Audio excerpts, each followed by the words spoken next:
पंजाब केसरी में आप सबका स्वागत है। मैं हूं चंद्रशेखर धरनी। हरियाणा के परिवहन, खनन व उच्चतर शिक्षा मंत्री मूलचंद शर्मा जी हमारे साथ मौजूद हैं। शर्मा जी, स्वागत है पंजाब केसरी में। शर्मा जी, लोकसभा चुनाव अत्यंत नज़दीक हैं, विधानसभा चुनाव भी अगले साल है।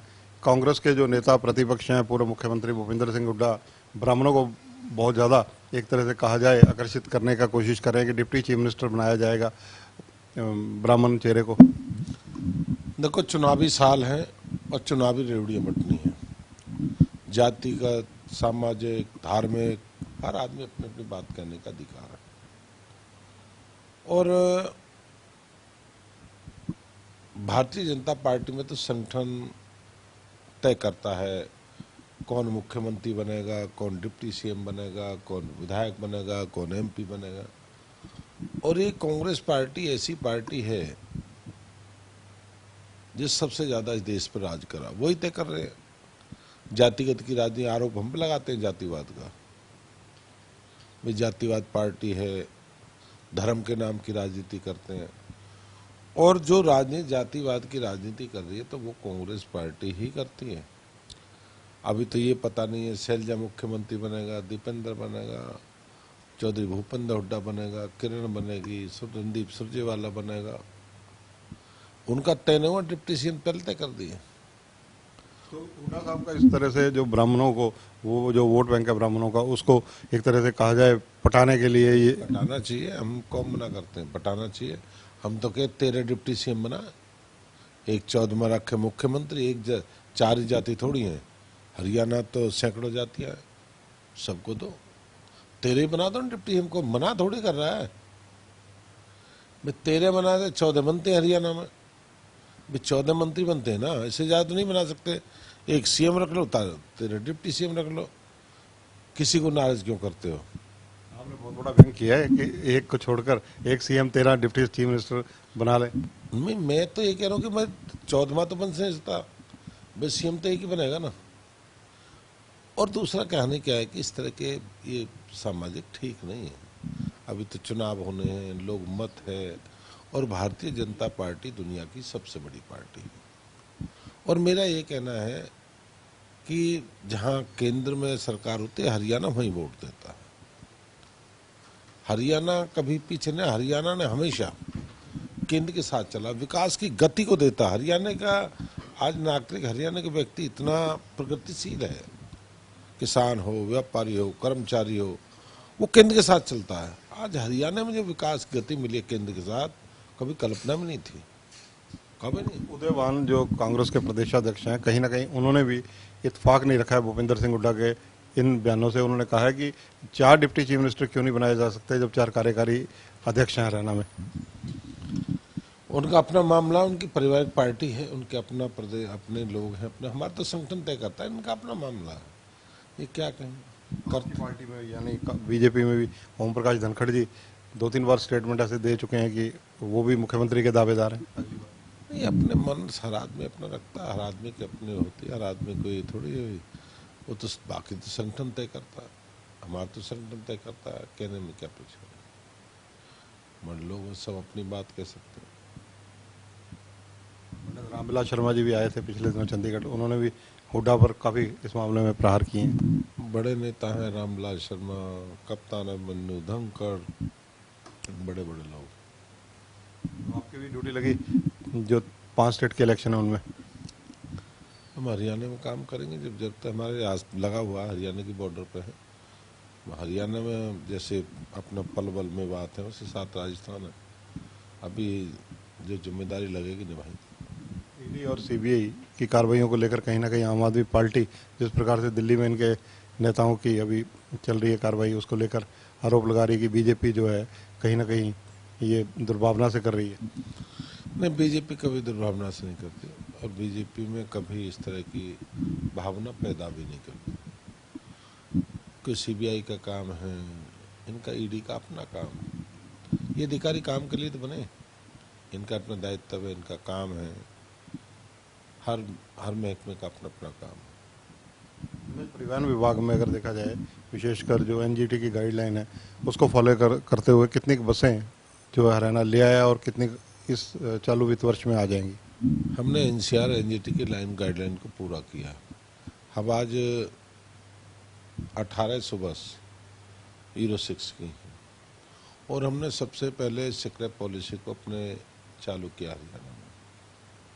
और हमने 15 साल पुरानी डीजल और 10 साल डीजल 15 साल पेट्रोल उन गाड़ियों की स्क्रैप पॉलिसी उसके भी हमने सेंटर देने चालू कर दिए।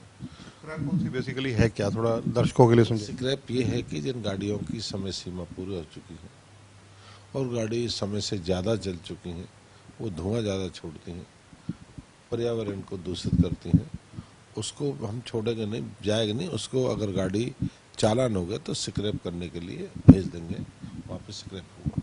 इलेक्ट्रिकल व्हीकल की बात की जाए, इसके साथ साथ हमने इलेक्ट्रिकल व्हीकल को बढ़ावा दिया है, यही स्क्रैप पॉलिसी है।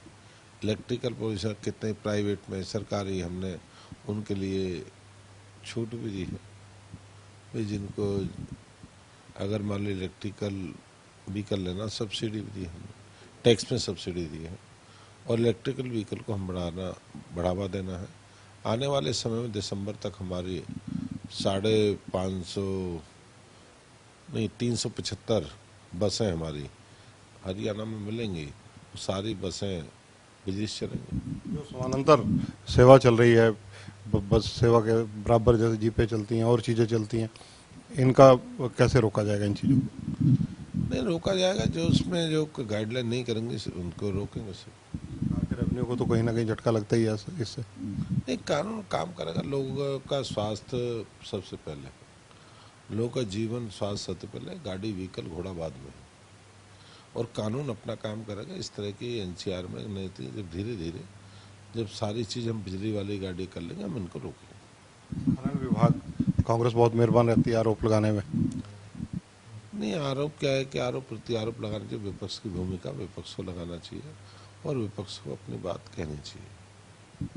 खनन विभाग पर जो निशाना भ्रष्टाचार को लेकर कांग्रेस का है, उसको लेकर आप कितने सहमत हैं। विपक्ष अपनी बात को कभी मना थोड़ी करता, विपक्ष तो अपनी बात कहता है। और मैं कहता हूँ जितना उनके ज़माने में और हमारे ज़माने में, हम आपको ये कहेंगे भाई इतनी मुकदमे दर्ज हुए, इतनी रिकवरी करी, इनसे 5 गुना रेवेन्यू कलेक्शन करा, यही तो कह सकते हैं।